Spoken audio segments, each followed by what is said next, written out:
गुरुर्ब्रह्मा गुरुर्विष्णू गुरुर्देवो महेश्वरः गुरु साक्षात परब्रह्म तस्मै श्री गुरवे नमः. श्री गणेश दत्त गुरुभ्यो नमः. परमपूज्य श्री रामकृष्ण सरस्वती स्वामी महाराजांनी दिलेल्या मार्गदर्शनपर आशीर्वादांचे मी पठण करीत आहे. तीर्थयात्रा. तीर्थक्षेत्रांची ठिकाणे ही वास्तविक पाहता मनःशांती मिळवण्यासाठीच निर्माण झालेली आहेत.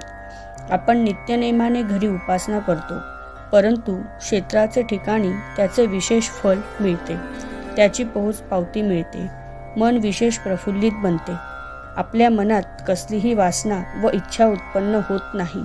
हा खरा दर्जा मानला जातो. काही क्षेत्रांचा प्रभाव इतका आहे की तेथे मनाला शांती व समाधान मिळते. याचा अनुभव आम्ही घेतलेला आहे. त्याने एवढे वैराग्य ज्ञान प्राप्त होते की ते वर्षानुवर्षे तुम्हाला पुरते. मनःशांती एकदाच मनाला लाभते, त्याची पुन्हा पुन्हा आवश्यकता नाही. जर आपण तीर्थयात्रेसाठी क्षेत्रांच्या ठिकाणी आध्यात्मिक शांती मिळवण्यासाठी जातो, तर तेथे गेल्यानंतर ईश्वर चिंतन, ध्यानधारणा, वाचन, चिंतन, मनन यातच जास्त वेळ घालवला पाहिजे. तरच त्या क्षेत्राच्या ठिकाणी अनुभव येऊ शकेल. पूर्वी ऋषीमुनी सर्व ठिकाणी पायीच हिंडत, परंतु लक्ष सर्व ईश्वर चिंतनात असे. आता दिंडीत जाणारे लोक 20-25 दिवस पायीच प्रवास करीत पंढरपूरला जातात. त्यांच्या मनात पांडुरंगाशिवाय दुसरा विचार नसतो. प्रत्येकाने एकदा पायी या दिंडीत जाऊन अनुभव घ्यावा, चिंतनच करावे. तेथे घरचे व प्रपंचाचे विचार करू नयेत. जेथे जे अन्न मिळेल ते घ्यावे, जेथे जागा मिळेल तेथे झोपावे, घर संपूर्णपणे विसरावे. हा भक्तिमार्ग फार उदात्त हेतूने निर्माण झालेला आहे. या तीर्थयात्रेत मनाला अतिशय आनंद मिळतो. ईश्वरी चिंतनाने मन व शरीर पवित्र होते.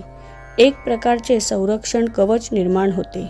दक्षिण भारतात प्रसिद्ध क्षेत्र मदुराईला मीनाक्षी मंदिर पाहायला आम्ही गेलो होतो.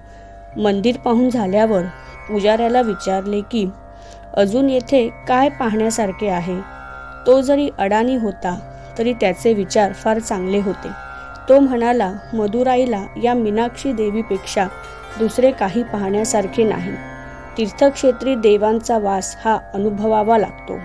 तोच आपल्याला मनःशांती देतो.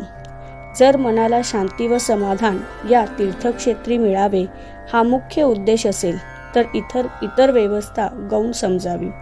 आपल्या शहरी सुविधांपैकी एखादी जरी कमी असेल तरी भक्त मनातून फार दुःखी होतात. जर अशी मानसिक स्थिती असेल तर क्षेत्रांचे ठिकाणी मनःशांती कशी लाभेल?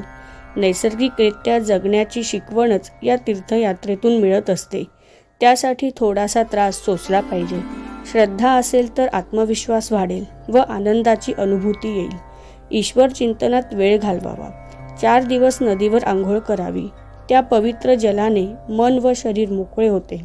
तीर्थक्षेत्री गेल्यावर आपल्या जीवनातील तोचपणा टाकून देऊन नैसर्गिक वातावरणात सर्व विसरून ईश्वर चिंतन करणे व आनंद मिळवणे हाच मुख्य हेतू असावा. दैनंदिन साधनेतील आजच्या या भागाचे पठण परमपूज्य श्री गुरुदेवांच्या चरणी सादर अर्पण. आजची ही सेवा श्री गुरुदेवांच्या चरणी सादर अर्पण. श्री गुरुदेव दत्त.